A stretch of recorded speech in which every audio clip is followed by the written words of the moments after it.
Good evening, everyone. Before we start, could I just double check if there's a need to translate into Portuguese for the press conference? No? Okay, we'll just do the session in English then. Alec, another damaging night with the concession of those second and third goals. Yeah. How are you feeling about it all?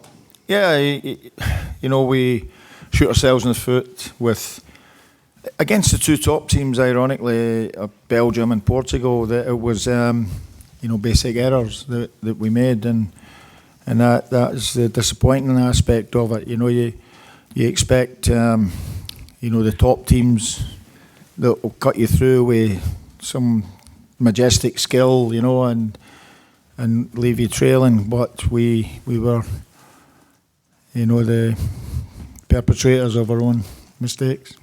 What did you learn tonight, if anything, that's going to be of use to you? I thought we played well. I thought there was a lot of good football. We had a good game plan, and the structure of it, we were compact. We obviously pressed when we had a chance to press. We tried to stay high on the goal kicks, and we tried to build up ourselves. But we know we were playing against top quality players, and I know there was a few Portuguese players rested, but there was still a hell of a lot of money out in that pitch. Obviously, an awful lot of talk about formations. Did you learn anything new tonight? Yeah, I learned 4-2-3-1.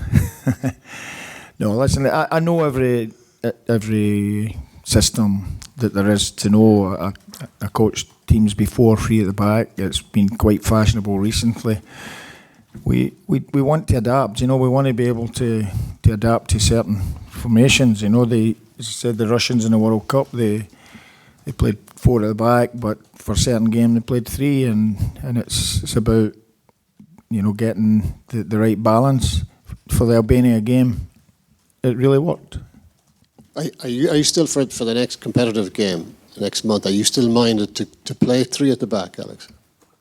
I've not got any. I'm not making any decisions at this particular moment with 2 games for next month. We will have long and hard chats about that, and we will try and get a team on the pitch that we believe in, a formation that we believe can beat the opposition and play a lot better and a lot more with a lot more urgency against Albania. Is there any intention on your part, or in terms of reaching out to Lee Griffiths, or do you hope that he reaches out to you in the next month? No, Lee, I had a chat with Lee last week, and he said that physically he had to get better. So, that's an individual. That's his choice, and I admire him for that, because he wants to get to a level of fitness where he can blow Brendan away and blow the nation away, and hopefully he can score the goals and fire the goals, get himself where he wants to be in terms of fitness, and be a contender again. Would you like to see him in the squad back for next month? I'd love to see anybody but in the squad that's scoring loads of goals and looks a real threat and is at his full sharpness. Any more questions? Since seems to be on my, it's just you and me. In terms of the overall performance, defensive woes again. Is this stuff doing your head in now? These errors. There's young players there. They're learning. A lot of them are learning trade. And some of them have come in, during the summer when we had to make new recruits. And it's not easy to get guys to come in and be top internationals within 3 or 4 caps. Do you think that they stood up better tonight than they did on Thursday night? Do you think it was a more solid performance from them? Yeah. Yeah, it was. In what sense? Well, I'd say we were compact. We played some good football. Going forward, there wasn't a real element of taking risks. But I think we passed the ball well. We got in between the Portuguese at times, and we had one or two sniffs round about the goals without looking tremendously dangerous. But there was a lot for me to take out of that game. I thought they played well, and after the horrible result of the weekend, then it's a wee bit of a lift, I've got to say. Did the Israel performance take a lot out of you, Alex, in terms of your confidence and your self-belief?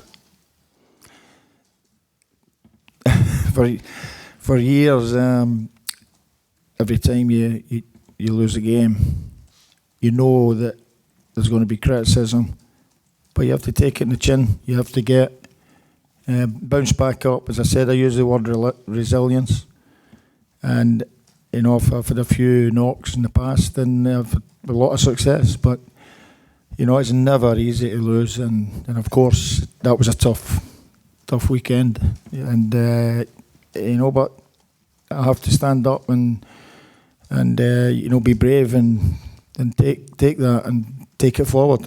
What would you say to the fans who may be struggling to see how this team's going to improve and get through this Nations League group? Yeah, well, I would say that there's other examples, of managers being under the cosh and in the past, in recent times, Michael O'Neill and Cherchesov in the Russian camp, and they persevered, and they've come through it. So, I'll always retain that determination.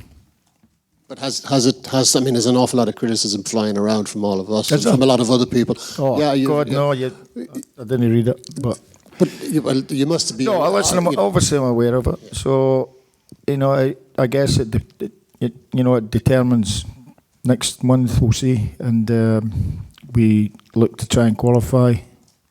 We'll do everything we can to do that, and we might be talking in a different vein next month. I mean, you've been manager in many big games. How would you rate these two coming up in terms of your overall managerial career? Well, we are at a level. We're not in that. As I said, we're not in that group for no reason. We're not being picked with Albania and Israel for a certain other reason. It's because of their rankings. So I treat them like cup finals. That's the way we'll look at them. Are they must win? Yeah, we want to win the two of them. Yeah, we have to.